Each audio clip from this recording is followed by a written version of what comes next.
वीणामुपवस्त्रवस्तपुञ्जेष्टराजं ब्रह्मणस्पदः आनसुडवन्नोदभिसीदसादनं श्री महागणाधिपते नमः प्रणो देवे सरस्वती श्रीयस्रः श्रीरे गङ्गे दुष्टवामनुस्रोभिः वशेम देवैतं यदायुः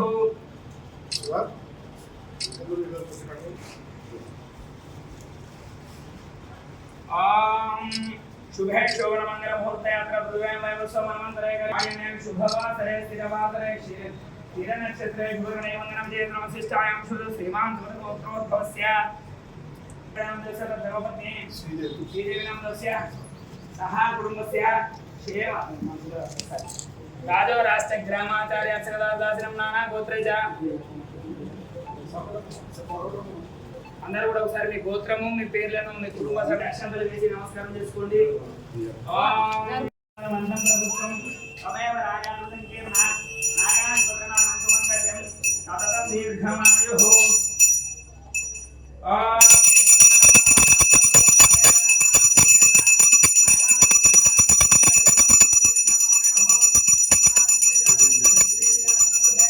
లక్ష్మీ రాష్ట్రమే ఏతయామాదు యామసమంగళ इन्हें नीराजन समर्पयामि. जय बोलो अम्बे माता की जय. जय बोलो रेणुका माता की जय. विशदां देवीं सर्वकामा प्रसिद्धे पुत्र बहुत्र धनं धान्यं मस्तकया विगोर्दं प्रजानां लड्डू दिसस्मि उमा अश्वधा जगो दायन धाये महागणेदन में सर्वकामा प्रसिद्धे. ఈ రోజు హుస్నాబాద్ నడిబొట్టులో ఉన్న రేణుకా ఎల్లమ్మ దేవాలయాన్ని అమ్మవారిని దర్శించుకోవడం జరిగింది. అమ్మవారి ఆశీస్సుల వలన హుస్నాబాద్ నియోజకవర్గ ప్రజలందరూ యావత్ తెలంగాణ భారతదేశంలో ఉన్న అందరూ కూడా సుఖంగా సంతోషంగా సుభిక్షంగా ఉండాలని కోరుకోవడం జరిగింది. భారతీయ జనతా పార్టీ పక్షాన మాకు ఏదైతే అమిత్ షా గారు అంటున్నారో 12కు తక్కువ కాకుండా రావాలని అమ్మవారి ఆశీస్సులతో తప్పకుండా 12 మంది ఎంపీలు గెలవాలని, అందులో ముఖ్యంగా ఇక్కడ ఎంపీ గారు బండి సంజయ్ గారు గెలవాలి. వారు గెలిచి వారి హయాంలోనే ఇంకా డెవలప్మెంట్. ఎందుకంటే హుస్నాబాద్ నియోజకవర్గంకు చాలా ముఖ్యమైన దేవాలయాలు 2 ఉన్నాయి. 3 దేవాలయాలు, ఒకటి కొత్తకొండ, ఒకటి రేణుకెల్లమ్మ టెంపుల్, ఇంకొకటి కొట్లపల్లి. కానీ గత ప్రభుత్వాల అసమర్థత వలన వాళ్ళ చిన్న చూపు వలన డెవలప్మెంట్కు నోచుకోలేదు.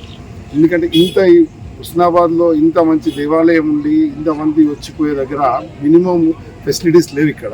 అంటే ఎప్పుడు కూడా మళ్ళీ ఇదే మాట చెప్తున్నామని కదా, స్థానికేతరుల పాలన వలన హుస్నాబాద్ ఇలా ఇటువంటి చిన్న చిన్న డెవలప్మెంట్స్ ఇది ఉండదు. అధికారం 10 సంవత్సరాలు ఉండి అధికారం ఎంజాయ్ చేసిన నాయకులు ఉండి డెవలప్మెంట్ చేయలేకపోయినారు. ఏంటంటే ఏదో శాంక్షన్ చేసినామను ఇంకోటి చెప్తున్నారు. కానీ ఇప్పుడున్న మంత్రి గారికి కూడా ఇక్కడ ఎల్లమ్మ టెంపుల్కి వచ్చి వారిని కూడా ఒకటి చెప్పేది ఏంటంటే, మీ హయాంలోనన్నా దీనికి కావాల్సిన అన్ని డెవలప్మెంట్లు మీరు శాంక్షన్ చేస్తారని ఆశిస్తున్నాము.